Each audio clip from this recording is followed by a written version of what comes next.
Bonjour, bonjour, ici Véronique Hubert, votre formatrice et conseillère en entreprise agricole, spécialiste de l'animal de compagnie, en particulier le chien et le chat. Alors, dans le cadre du guide gratuit que nous avons conçu et qui est destiné aux éleveurs débutants et aux futurs éleveurs de chiens et de chats, nous allons attaquer un nouveau chapitre qui est celui de l'administratif. Alors, je ne vais pas rentrer dans les détails puisque, comme vous le savez, je suis formatrice et j'ai conçu une formation exprès, complète, sur tout ce qui est formalité administrative, juridique, fiscale, sociale, sanitaire même à la limite, pour vous qui souhaitez en savoir plus sur comment démarrer un élevage ou comment le développer, ou même une activité agricole, quelle qu'elle soit, toiletteur, éducateur, etc. Sur le plan administratif, donc je ne vais pas rentrer dans les détails aujourd'hui. Vous pouvez me contacter tout à fait librement si vous le souhaitez pour faire ce type de formation, si vous pensez que vous en avez besoin. Là, aujourd'hui, je vais surtout donner les points essentiels. Et dans ce petit chapitre-là, nous allons parler, en fait, essentiellement, de la différence entre l'éleveur dérogataire et l'éleveur professionnel. Alors, il y a très souvent sur les groupes Facebook d'élevage des polémiques sur le fait d'être un éleveur professionnel ou pas. Je voudrais rappeler à tout le monde, parce que ça c'est quand même extrêmement important, que nous avons tous, sans exception, été des particuliers. Ça, c'est une première chose. Ça veut dire qu'on ne s'est pas réveillé un matin, qu'on ait 6 ans, qu'on ait 20 ans, qu'on en ait 40, en se disant, bon, bah, demain, je vais être professionnel de l'élevage, en n'ayant jamais eu un chien ni un chat de sa vie. Ça, j'ai jamais vu et je pense pas que ce soit possible. D'accord? On est toujours arrivé dans ce contexte, on va dire, de désir d'élever, parce que dans notre passé, plus ou moins proche, plus ou moins lointain, on a eu un ou plusieurs chiens, un ou plusieurs chats qui nous ont marqués. On a peut-être été même bercés par l'élevage, c'est-à-dire on sait que il y a des éleveurs d'aujourd'hui qui sont des enfants donc d'éleveurs que j'ai connus moi il y a 30 ans, et en fait les gamins ils sont tombés dans la marmite quand ils étaient petits, on peut pas dire le contraire. Voilà, c'est pas si courant mais ça arrive. En tout état de cause, ils ont été, on va dire qu'officiellement ils ont été des particuliers, même s'ils ont baigné dedans pendant des années, et quant aux autres, on a tous été des particuliers ayant eu au moins un chien ou un chat dans notre vie. Bon. Donc ça, c'est vraiment clair. La deuxième chose, ou la troisième si je puis dire, c'est que les dérogataires, je dirai après ce qu'il en est dans leur statut, les dérogataires constituent au jour d'aujourd'hui, donc en 2021, pratiquement 90% des éleveurs qui constituent les pédigrés de vos chiens et vos chats. Ça, il faut bien en prendre conscience, et je ne parle que des chiens et des chats qui sont nés en France, on est bien d'accord.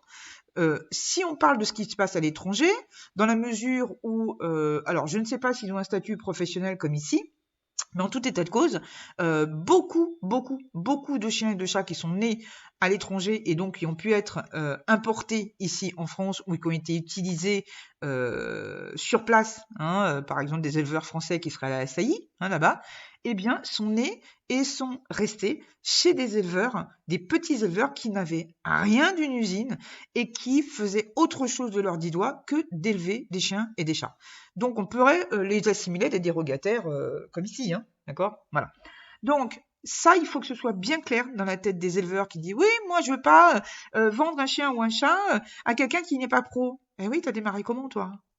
On t'a demandé si t'avais ton siret, si t'avais ton cassette, si t'avais ci, si t'avais ça, si tu savais ne serait-ce que le moindre mot de ce que c'était que l'élevage. T'as appris comme tout le monde. Si tu as démarré il y a 20 ou 30 ans, il n'y avait pas Facebook, il n'y avait pas Internet, il n'y avait pas tout ça, mais qu'est-ce que tu faisais?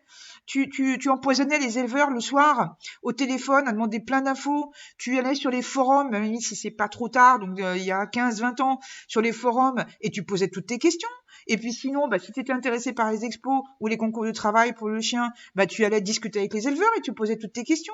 Aujourd'hui, il y a les groupes d'élevage sur Facebook, c'est fait pour ça, c'est fait pour apprendre. Alors pourquoi reprocher aux gens de le faire, déjà d'une? Et puis surtout, Pourquoi dire à quelqu'un qu'il ne va pas pouvoir élever, tu ne vas pas lui vendre un truc parce que il n'a pas de sirette, etc. Mais sans déconner, quoi. À un moment donné, faut dire stop. Un éleveur, il l'est d'abord par éthique. C'est-à-dire qu'il l'est d'abord par envie, par désir de faire les choses. Donc après, qu'il les fasse bien ou pas bien, malheureusement, on ne peut pas mettre le couteau sous la gorge des gens. Mais en tout état de cause, ce n'est absolument pas un statut professionnel qui définit que c'est un bon éleveur, ou un mauvais d'ailleurs. Et comme ce n'est pas un statut de dérogataire qui définira que c'est un bon éleveur ou un mauvais. Voilà, ça c'était mon petit coup de gueule du jour. Voilà, c'est des choses qui arrivent. Maintenant, je vais passer donc à la définition de l'éleveur dérogataire. Un éleveur dérogataire est un éleveur qui, fiscalement et socialement, n'a pas de sirette. C'est-à-dire qu'il n'est pas enregistré en tant que justement que professionnel sur le plan fiscal. Il est un particulier. Ok?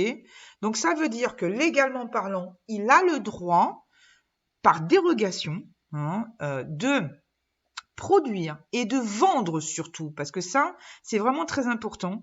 La loi parle bien de vente d'une portée au lof pour le chien ou au louf pour le chat par an. Donc ce n'est pas une portée de chaque si vous avez des chiens et des chats, c'est bien une portée de l'un ou de l'autre sur l'année. Et on parle bien de vente. Ça veut dire que si vous avez, admettons, une portée, il n'y en a qu'un, et que vous le gardez, vous avez une deuxième portée que vous vendez dans l'année, vous êtes toujours dérogataire. Ça, il faut que ce soit bien clair aussi. Ok? Bien.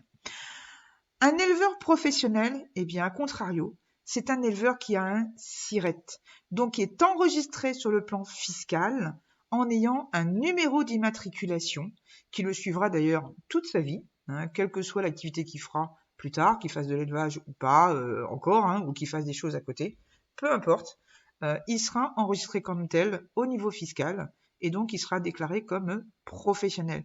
Ça veut dire en gros qu'un professionnel, dans le langage courant, c'est quelqu'un qui a juste un SIRET. Ça n'a rien à voir avec le fait d'être professionnel dans la façon de faire, dans l'éthique ou pas. D'accord? On peut être très professionnel en étant dérogataire, comme on peut être un véritable margoulin en étant professionnel. Voilà. Il faut arrêter cette guéguerre incessante qui n'a pas lieu d'être. Un éleveur est d'abord un éleveur. Et d'ailleurs, sur le plan juridique, je voudrais rappeler à tout le monde, et ça peut-être que ça va vous faire réfléchir, qu'un éleveur, qu'il soit pro ou dérogataire, il est autant responsable de tout ce qu'il vend. Et ça veut dire justement qu'il est autant responsable du point de vue des vices rédhibitoires que de la garantie de conformité, qu'il fasse du lof, du louf ou pas. Ça, il faut que ce soit bien clair aussi. D'accord? Voilà. Donc, éleveur dérogataire, c'est quelqu'un qui a le droit de vendre une portée au lof ou au louf par an et donc qui n'a pas de SIRET. Un éleveur professionnel, c'est quelqu'un qui est enregistré sur le plan fiscal avec un SIRET qui peut produire minimum 2 portées par an.